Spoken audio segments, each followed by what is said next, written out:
เขตตลาดกลางคืนเลาะไปทางนี้ป่ะเปิดเลยวะฮะอ๋อเดี๋ยวเปิดคลิปใหม่อ๋อนี่เบาลังมาแล้วนะสบายดีเด้อฝากซองเบาลังเลยเด้อฝาก FC เบาลิฟไปติดตามเบาลังได้แล้วเนาะเอาลงเลยหลายซ่องแล้วได้หลายนั่นแล้วเอาลงกันเลยอันนี้โตนะทุกคนอันนี้เขาใส่โทรศัพท์โตที่เขาใส่กล้องมันจะมืดเนาะกลางคืนมาการสัญจรนี่เปลี่ยนแล้วเด้ขึ้นทางนั้นมาแล้ววันนี้มีส่วนทางเดียวได้แล้วไป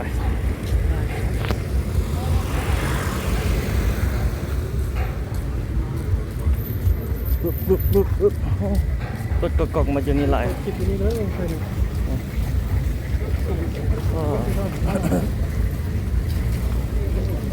โอ้แขกทัวร์หลายเนาะ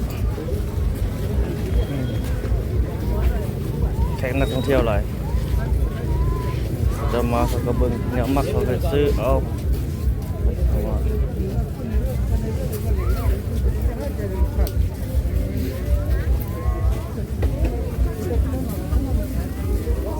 โอ้คนหลาย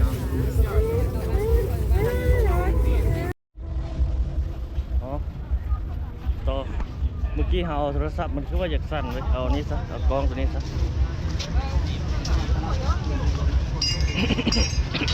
ไปเที่ยวไปชมไปเบิ่งว่าอยู่ตลาดมีเป็นแค่นั้นเองจังหวะอยู่ตลาดมีผู้ชายคนนี้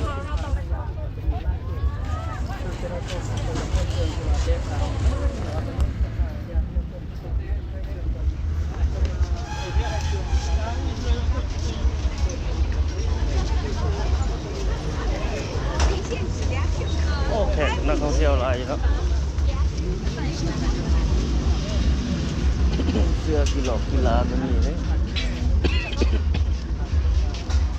เสื้อหอกเสื้อผ้า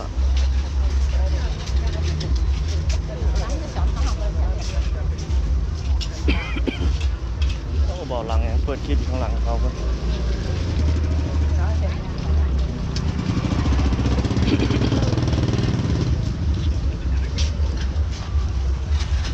โอ้แขกหลายแขกทั่วแขกต่างประเทศหลาย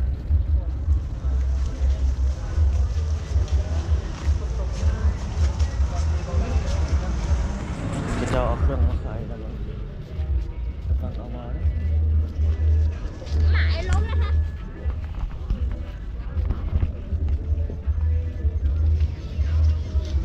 โอ้แว่นตกแว่นตากันลมเหรอชื่อแว่นตาวะกระเป๋าหลังเนาะเอาอย่างนี้เลย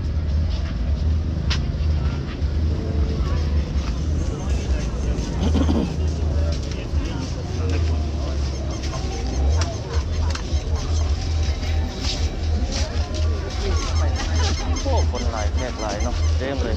คนไทยเลยฮะเอาไว้ในเชียงเป็นคนไทยคนไทยเลยวะค่อยไปแก้ไขเอาแก้ไขอยู่หลังบ้านเหรอ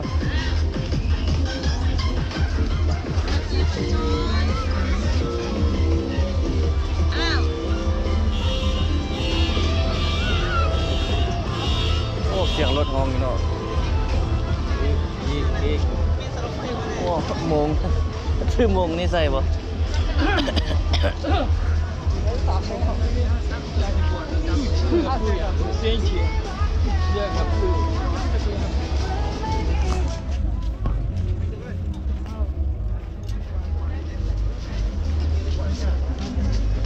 โอ้คนแขกด้านนี้หลายอยู่เลยแขก สบายเนาะจับไปเลยเนาะ จับไปเลยบรรยากาศสดๆเลยเรียวไทม์เนาะเบาหลังนี่เราย่านติดลิขสิทธิ์เพลง บนได้มีเพลงลาวบ่ไทย เอาในไทยไปหมดเลย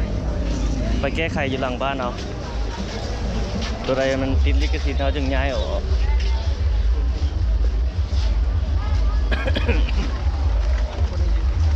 ฮะ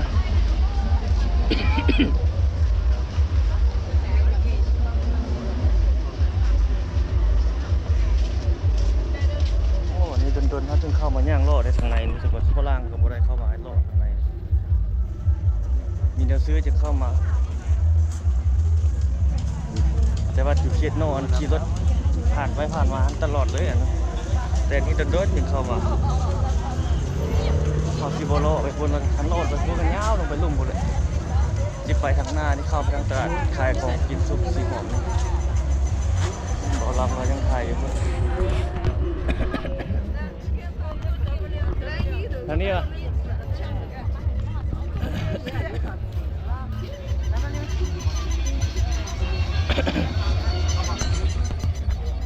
ไปย่างไปตลาดกลางคืนสีหอม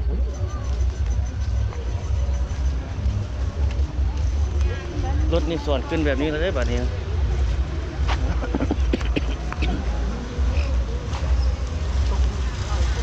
แม่ทางนี้บัดนี้ขึ้นทางนี้เลยได้บัดนี้นะฮู้เลยที ทางขึ้นเนี่ย ขึ้นทางนี้เลยได้บ่ได้ลงมาแต่ก่อนเลยได้ ฮะ ทางนั้นก็ส่วนทางได้ฮู้เลยที ครับไปได้มาได้แล้วเต้ ได้ อันนี้ไปขึ้นทางนี้อย่างเดียว นี่ทางขึ้นอย่างเดียวนะเพราะว่าตัวคนนะ ตัวนั้นไปมาได้แล้ว ตัวนี้เขาลงไปเลย บางคนเขาก็ยังบ่เข้าใจเด้ เฉพาะตัวญี่ปุ่นมันเพื่อนอะไรบงไปได้ รถ เนาะ ใหญ่อุตรดิตถ์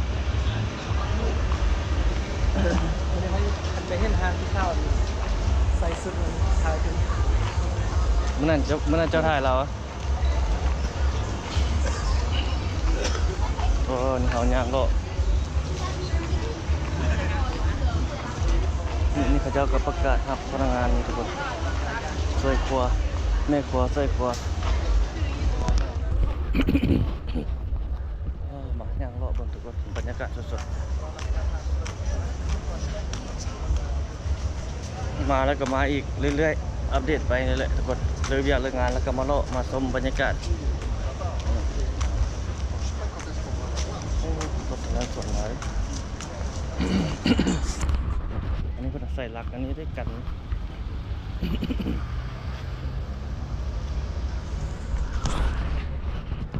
อันนี้ก็เจ้าขายเสื้อพอกเสื้อผ้าเนาะโอ้หลายเลยคนเข้าไปซื้อหลายเลย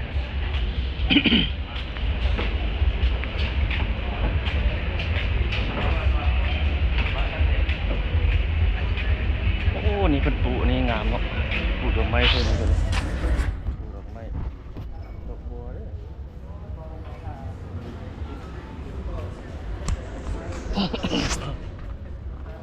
โรงแรมนี่สูงดี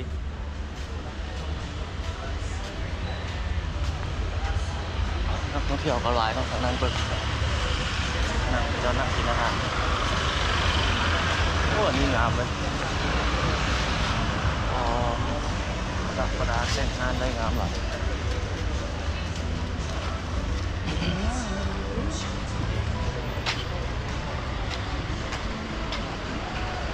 ทางหลังเขาทางนั้นเห็นบ่ทุกคนแล้วแต่งได้งามหลายต่อไปที่เขาที่พยายามบินมาใส่เขาหลายนะทุกคนเนาะเพราะว่าเขาถ่ายเป็นภาพทั่วไปมันจะติดลิขสิทธิ์อันนั้นคาถาโมโลแบบนี้แกปะปนเดียวไปเนาะใส่แบบนั้นเลยใส่แบบนี้เลย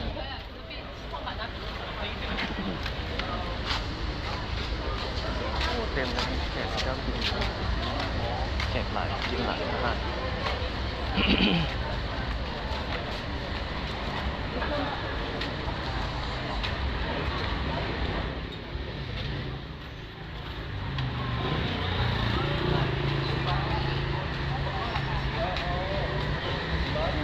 เวียงจันทร์บ้านเฮา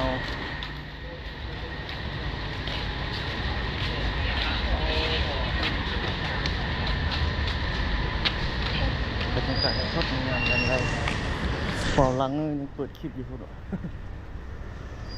โม่ทางนั้นเขาจะเปิดใหม่เหรอ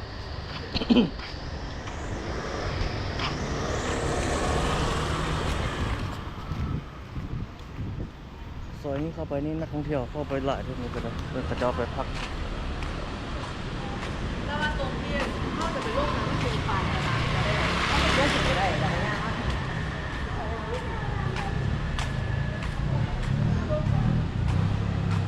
โอ้นี่สูงดี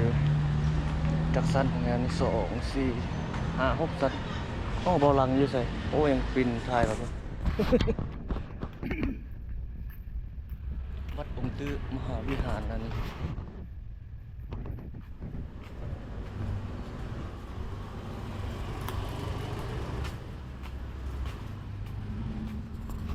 ย่างไปบนตลาดเมื่อกี้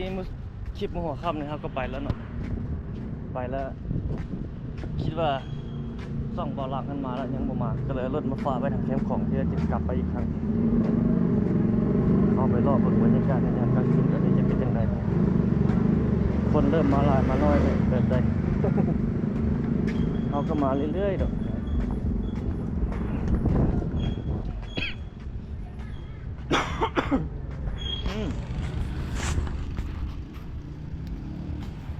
เป็นไง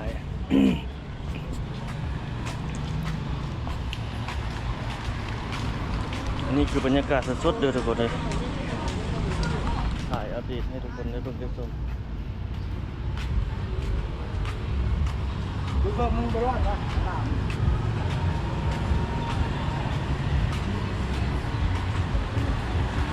เบิ่งให้เป็นร้านอาหารเกาหลีร้านอาหารเกาหลีมันจะมีส่วนหลายแขกทั่วก็จะเอามากินนะแขกทั่วแขกเกาหลี เร็วเขาก็หลุดมาก่อนคนที่บอกเท้าก่อน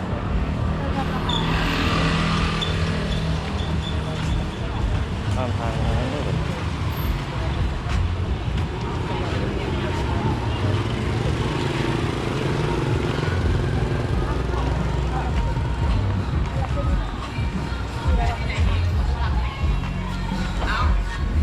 เก็บให้เดียวก็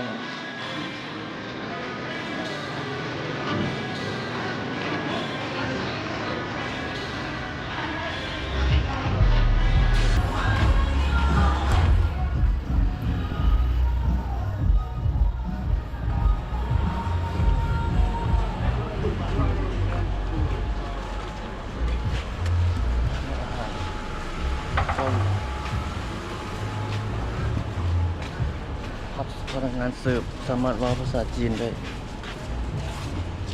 อาหารจีน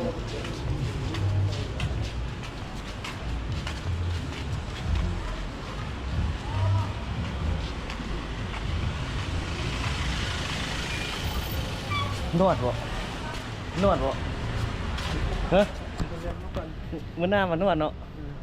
ไม่ได้เรียกเก็บตกขิงของใครมานวด ค่อยบ่เคยนวดจักเทื่อเจ้าเคยแล้ววะ ค่อยเคยเท่านึงแต่ค่อยแบบคันมีผู้หญิงมาจับตกขิงค่อยแล้วค่อยยักหัวน่ะ อ๋อ เดียมวะ เดียมกับผู้ชายจับไปได้ นี่ก็นวดผู้ชายจับได้โอ้ตาย แต่ผู้หญิงจับเดียมน่ะ ผู้หญิงจับก็ดีแล้วบ่ ค่อย อันนี้เป็น หัว ขอบป่าอันนี้เขาจะว่าหัวตะรุอันนี้เป็นบ้าเขาจะว่านี่แหละเขานวดเลยหัวเขาจับแล้วเขาจะว่าเป็นห้องหนังห้องอย่างวัตกรเนาะท่านใดมูรายละเอียดเนาะแต่ตอนนี้เป็นโรงแรมแสงลาวแต่เพิ่นปิดบริการนะเขาจะว่าเป็นห้องหนังห้องอย่างวัตกรเขาเข้าๆไปอย่างประมาณนี้แหละตึกอาคารตัวนี้อายุหลายปีแล้วเด้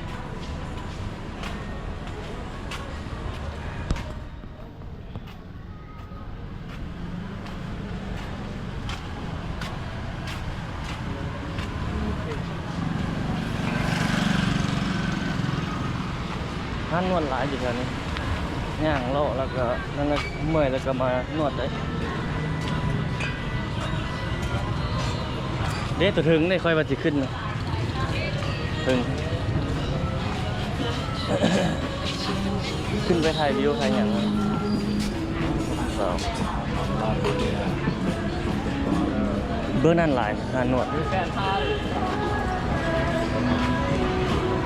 ต่างประเทศกันหลาย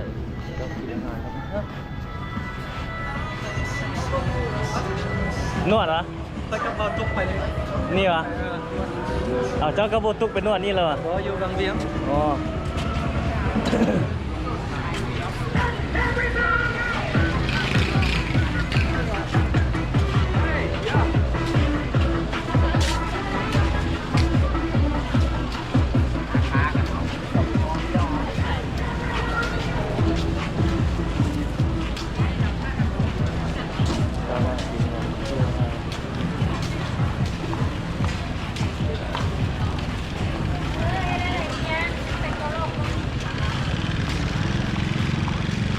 โอ้หลายก่อนมือหัวแรงนี่เอามาเนาะ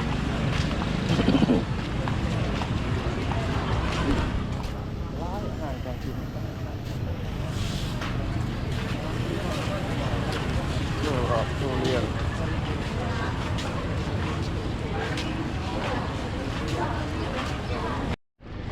เขาเปลี่ยนมุมกล้องใหม่ป่ะเนี่ย ยำบุญเลย เปลี่ยนเป็นยาวๆกว้างๆไปเลย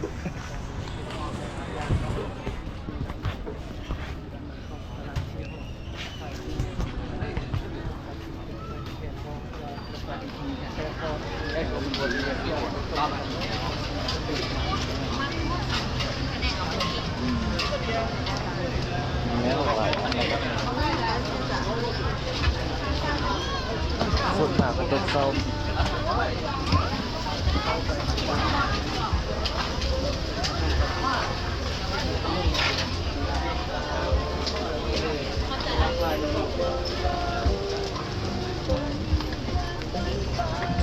สองกล้องเหรอตัวนี้แม่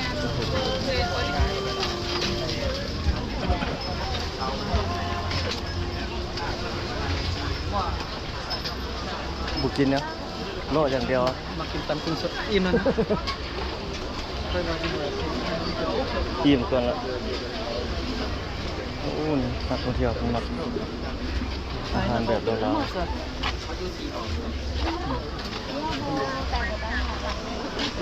โอ้คนหลายสัตว์นี้ยังโบราณสัตว์ธรรมดาจะหลายกว่านี้ มากินเลยแอปเปิ้ลย่าง เกิด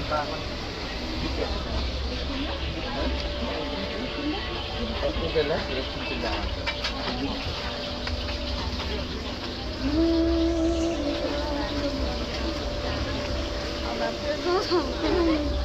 เยอะๆ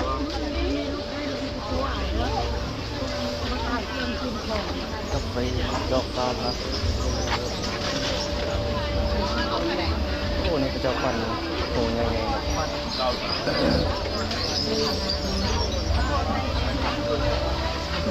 โอ้โซนนี้คนหลายเลย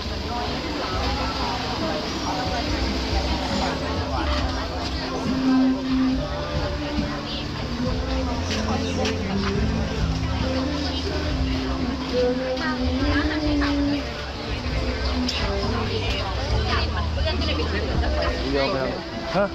เคยไปแล้วตอนนั้นทางไปไม่เคยไปเลย ไหนอ่ะ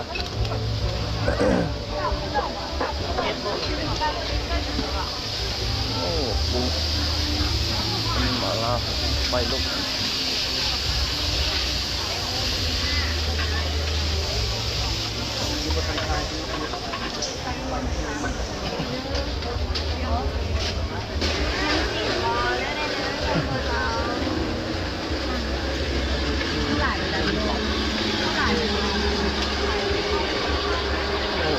15,000หนึ่งคน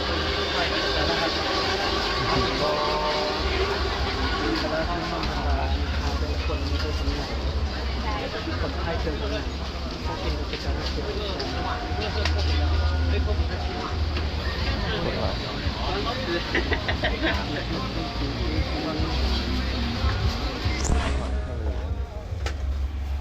มีหลายเนี่ยพารอบลงทุกคน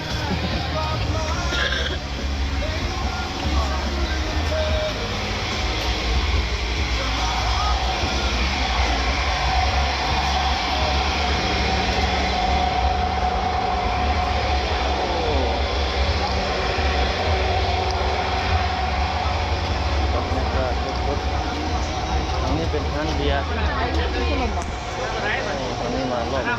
นี้ ชื่อน้ำไหมชื่อน้ำไหมไม่จะมีไหม โอ้ทางนี้เข้ามาเป็นประมาณนี้นะข้างล่างเขาไม่ได้เคยเข้ามาด้วยทางไหนแบบนี้ก็คือเรามีวันนั่งกินอยู่นี่เนาะ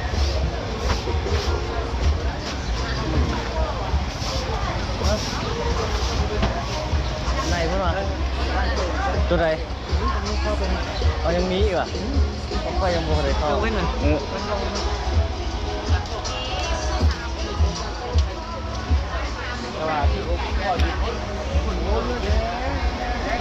อ้ เป็นเนาะ เคยตัวนั้นเป็นห้านอาหารเขาดิโอ้อันนี้เป็นห้านบุฟเฟ่ต์อันนี้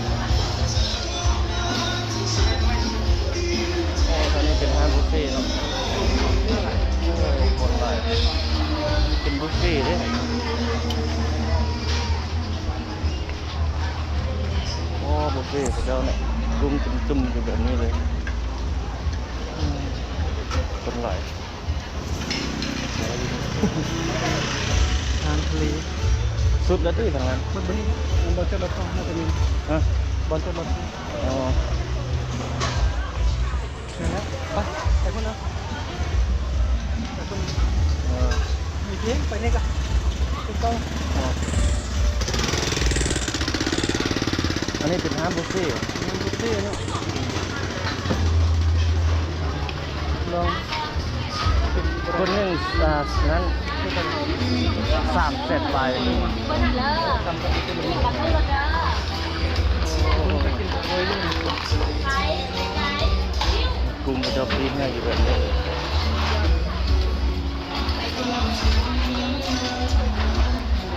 เป็นบุฟเฟ่ต์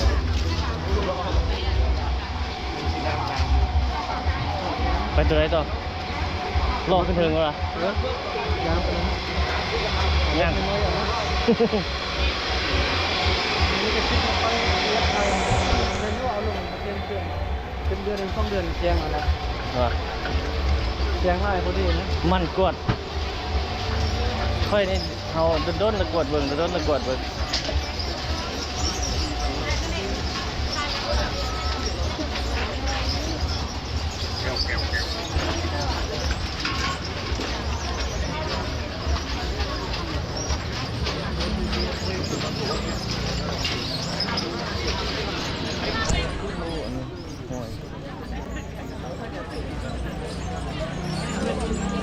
หลายแล้ว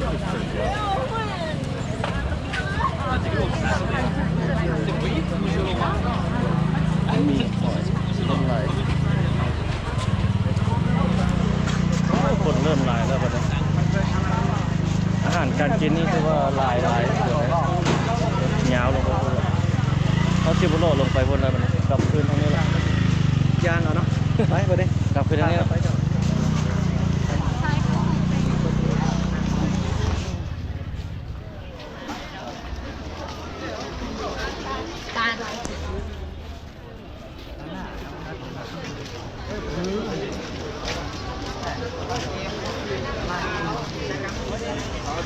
在这里面。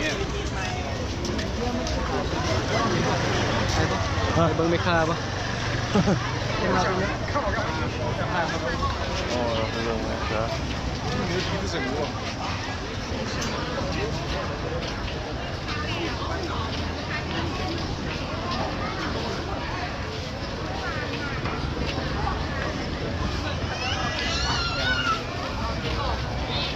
Omega Sos Literasi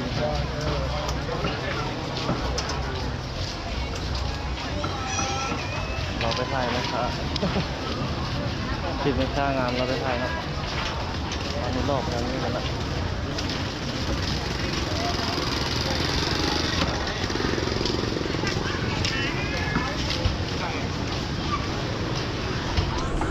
บรรยากาศสดๆเลยทุกคนนี้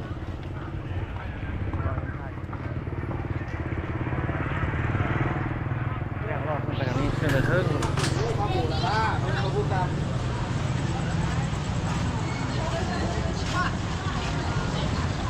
คลิปที่2เมื่อสวยเนี่ยก็ผ่านมาแล้วเสร็จเลยอันนี้เป็นคลิปที่2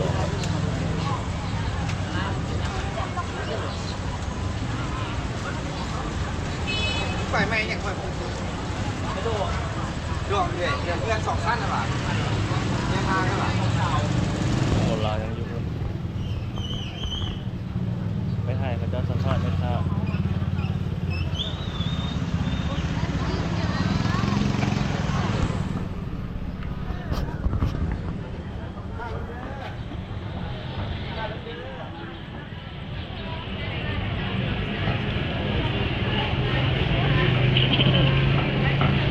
มาแล้วแขกหลาย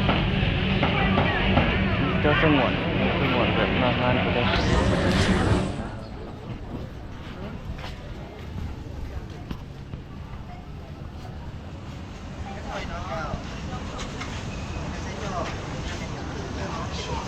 อันนี้เขาจะปลูกต้นไม้สวยโอ้บ่อลางยังขายเขาเจ้าอยู่พวกนั้นไม่บูมาปะเนี่ยโอ้ยนะสัม พาดไม่พาด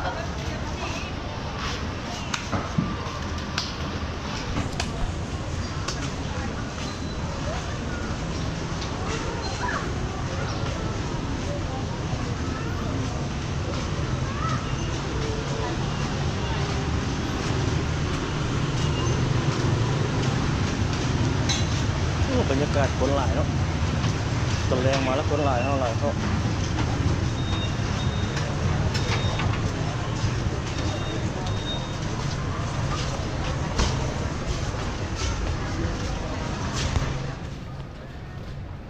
กุ้งแช่น้ำปลานี่จะขายกุ้งแช่น้ำปลา กุ้งแช่ภาษาลาว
ลองมาจากงานหรอ น่าจะเป็นเมนูของจีน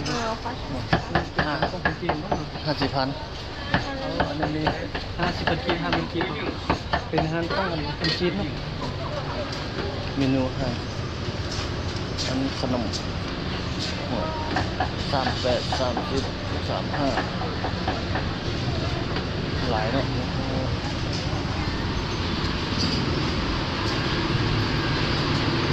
ข้างในนี่มีครัวอยู่ไหนนี่โอ้อาหารทำซีกินหลายคนเลยเก็บเงินไว้หลายๆแล้วมันล่อทำกินอาหารนะบนนั้นแหนมเนื้อสีหอมดังก็ทานแต่คนหลายคนนี่หลายเรื่องอันนี้เต็มเลยเห็นว่าคนคือข้าวเปียกข้าวขาหมูไอตอกไอติมก็ดี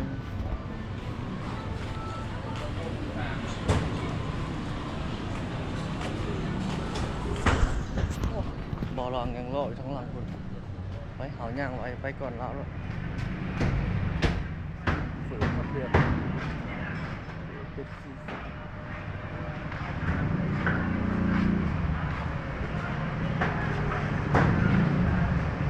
นี่คือบรรยากาศที่เฮาเลาะบนเท่านี้เนาะเดี๋ยวกลับไปแคมป์ของแล้วบัดนี้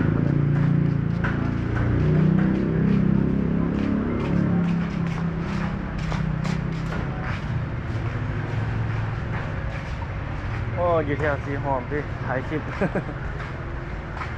บ่มาบ่โอ้นี่เป็นห้างอย่างนี้ไปแซ่บอยู่นี่มุดห้างเดียว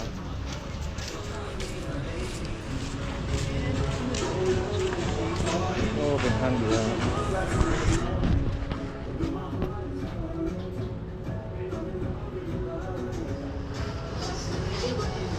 กินบ่เคยเข้าแล้วอ่ะเป็นนี่เหล้ากอยนะ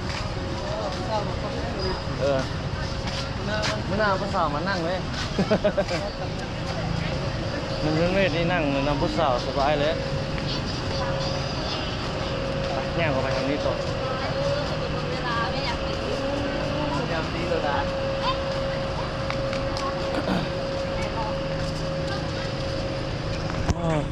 ที่เขาหลอกมาที่สุด ไปต่อเปิดเป็นมุมกว้างเลยได้ไปเปิดเป็นมุมกว้างเลยได้นี่ นี่ก็เพิ่มมุมกว้างไปสร้างน้ำมันธรรมดาเพิ่มมุมกว้างนี่แสงงามกว่า ม แม่นแต่ว่าคนแต่ว่าเห็นมุมกว้างดีเนาะ เห็นทุกคน อืม โลกข้ามไปทางในเพิ่นตัวละ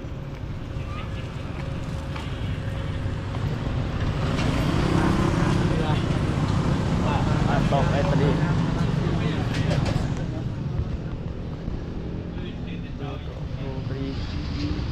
โอ้ขนมจืดด้วยมันอันนี้เท่าไหร่เนี่ย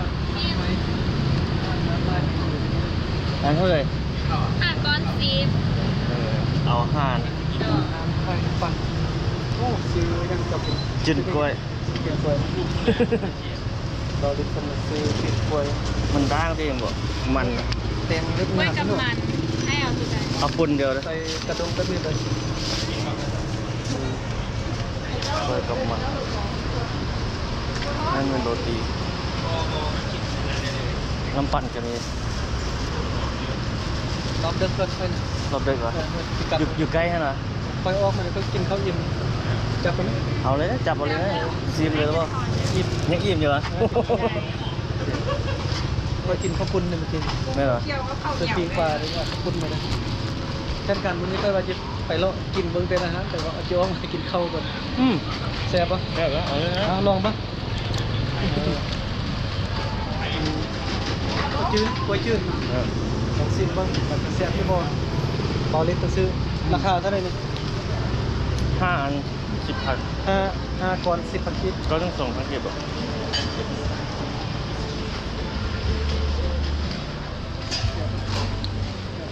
ผมน่าจะมาวันนี้กินให้ก็ได้นะกระบากินข้าวมาเต็มเลย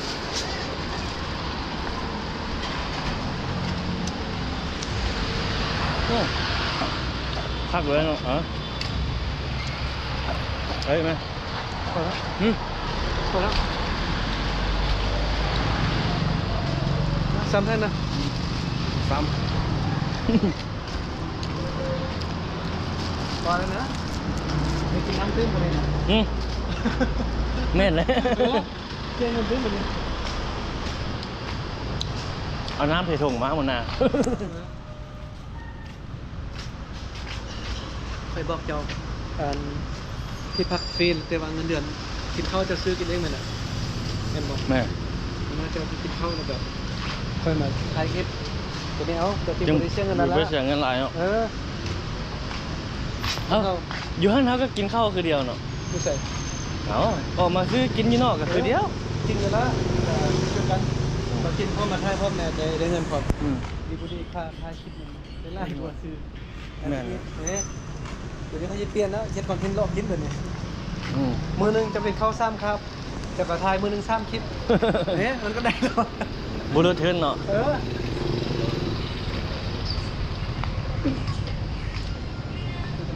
นี่ ฮะ เหมือนกัน อ๋อกินอัดกินเหรอ กินดิผู้สาวยันกองดีกันละ ถ่ายนี่ดู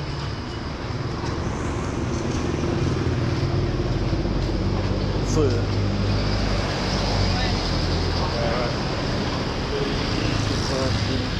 โจ๊กข้าวเปียก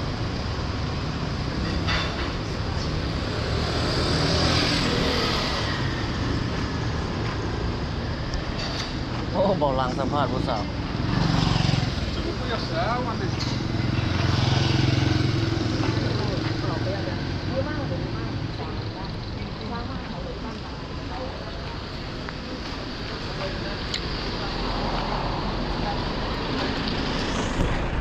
โอ้ยย่างเลาะตัวเมืองทุกคนในยามกลางคืนเอาย่างเลาะได้บรรยากาศอีกแบบนึงเลยอ่างน้ำเนาะ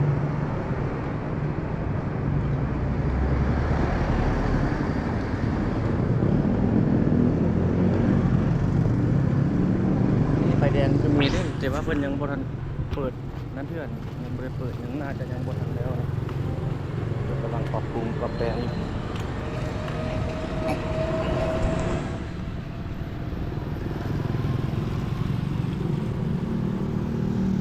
เรื่องนี้รถมาได้ทางสนามบินมาเลย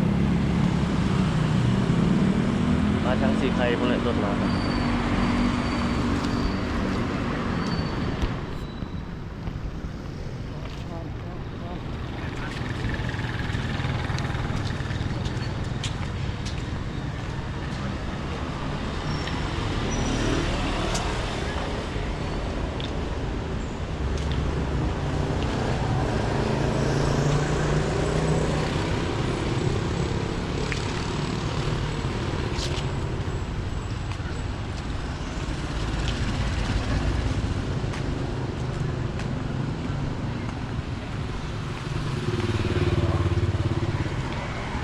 นี่เพิ่นเอาใส่ก็ดีเนาะทุกคนกันเวลาเขาย่างอยู่แบบนี้เลยกันรถกันอย่างเนาะเพื่อความปลอดภัยตัวเมืองนี่ต้องมีเลยตัวเมืองวัดอินแปลงกัน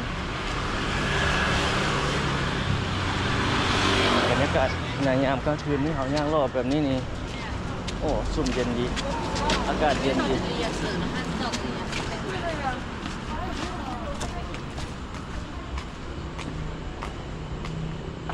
ทำไมผู้สาวลาย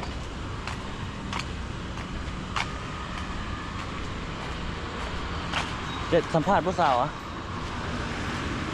สัมภาษณ์ผู้สาว ในบ้านเพื่อน ไทย เพื่อนเดียว อ๋อ ในอุดมไซต์ไอ้คนนั้นมัน อ๋อสาวอุดม เขา ใจ จะติดตามเขาจะค่อยฟังเรามันเรื่องทำทรงแล้วครับมื่อหน้าก็ไปถึงคลิปนี้เขาจะคลิปยาวมากเลยเดี๋ยวก็ ไปคิดยาวๆเลยบอก ค่าไอพีเอ็มตังค์ให้ตังค์สมโภคให้มาทองเพื่อได้เงิน คลิปสั้นโพด เป็นนาที ค่อยก็ว่าเจ้าเราได้แบบสั้นโพดต้องเป็นย่อนต่ำต้องเป็น10 ปลายนาทีขึ้นเหมือ ไปว่าคลิปสั้นคนเบิ้งนะมันเบิ้งไล่สมองมันจะขึ้นคลิปแต่จริงๆผมแม่นแบบไปมามันก็ได้น้อยยอดวิวกับตกคำ 5 เดือนเดือนออกจึงไปกินเนาะ ที่ห้าบาท ค่อยที่10พุ่นได้ค่อยวันที่10พุ่นแล้วจึงได้ไปพระเจ้าอยู่ใส่ อยู่เป็นเก่า อยู่ใส่ จะพูดเราไม่บอก ฮะ ที่จะพูดอยู่ที่ดูข้าวอะไรยังที่นำจะได้กินยัง ยังจะไปหายังจะไปหาหมูเหรอ คนเลิกคนนี้ไปวะ บ่กลับเลยเจ้านี่ ใจกลับจากมุ้ง กลับเลยแล้วได้นี่ เดี๋ยวนี้เนาะ เออ ตะเกียบกลับเลยเนาะ สิไปใส่ท่อบุยคนไปแล้วมันจะไปหลอกไปฮานี่คนเต็มตัวเมื่อนามาลองเบิ่งบ่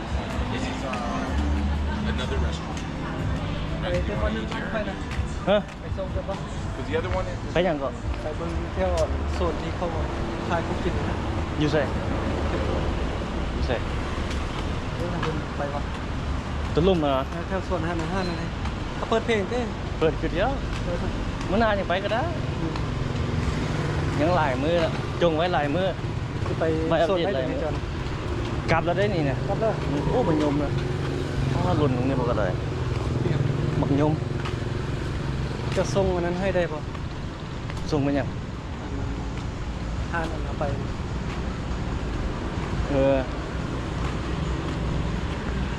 ส่งเล็กโลเคชั่นเหรอ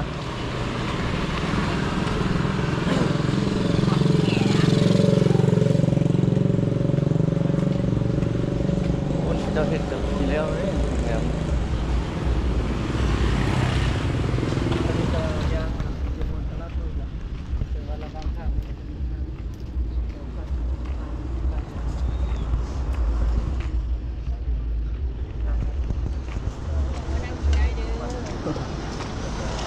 หลายห้างกันสิ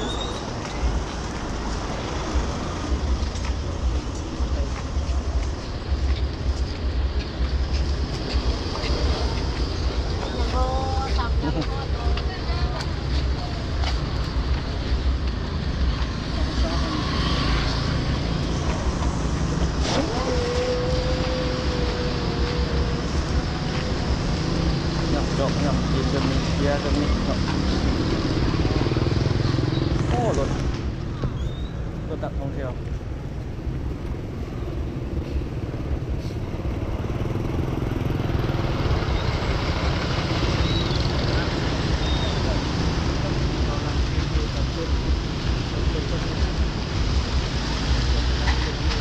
อยู่ที่มี2วงเวียนนี่อยู่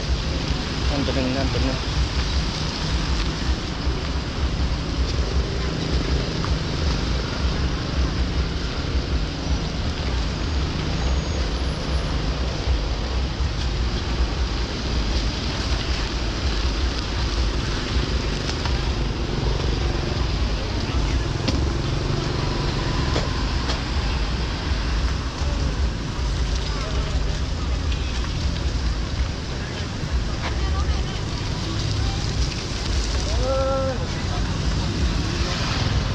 บางคันยังส่วนมาอยู่เนาะ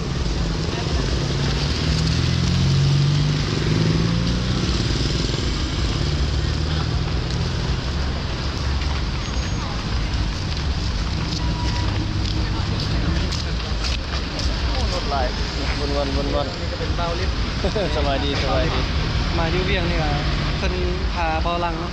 ย่างไปเลาะไปถ่ายคลิปเพราะว่ามาครั้งแรกบ่รู้เส้นทาง แม่นแล้ว ไปทางไหนก็บ่ได้เนาะให้เพิ่นบอกทางแล้วก็ส่งโลเคชั่นให้ตลอดมื้อนี้ก็พากันมาถ่ายคลิปย่างเลาะตลาดมื้อแล้วก็ไปเลาะตลาดซีฮ้อมไปเบิ่งอาหารการกินเพิ่นเลี้ยงกล้วยจืดจักก่อนเมื่อกี้ 2ก้อน ซองก่อนเนาะ ก้อนหนึง2,000กีบ100 ก่อนหนึงซองคนกิฟเลี้ยงกล้วยจืดเบาลังเนี่ยเมื่อกี้ใจดีเนาะ เอาฝากติดตามเลยเด้อทุกคน ฝากติดตามซองเบาลิฟต์แนลเนาะ ขึ้นให้เลย ยูทูบเบอร์คนดังได้เนี่ย โอ้บ่ดังไฟ ดังอยู่บ้านเขาโอเคเนาะประมาณนี้ โอเคครับ มาฮอดนี้ก็ขอบใจพ่อแม่พี่น้องที่เข้ามาเบิ่งมาชมคลิปของบอลังตั้งแต่ต้นคลิปจนมาฮอดท้ายคลิปตอนนี้จะได้ก็ขอบใจหลายๆนะที่มาเบิ่งมาชมเดี๋ยวคลิปนี้บอลังกับเบาเล็กก็ขออนุญาตจบคลิปเพียงตัวนี้ก็เด้อเดี๋ยวคลิปต่อไปสองคนเฮาจะพาทุกคนพาพ่อแม่พี่น้องไปลิ้นไปเที่ยวบ่ได้ก็มีแต่รอท่าเบิ่งคลิปต่อไปขอบพวกเราสองคนเนาะ โอเคเอาบ๊ายบาย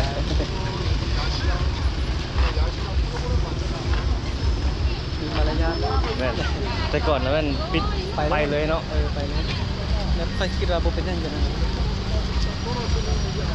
ได้เนาะข้ามไปบ่ไปอยู่วงเวียนนะ เลยรถสวนขึ้นมานี่ได้แล้วได้แบบนี้แต่ก่อนมาบ่ได้ ไปคิดมาบ่ได้เนาะ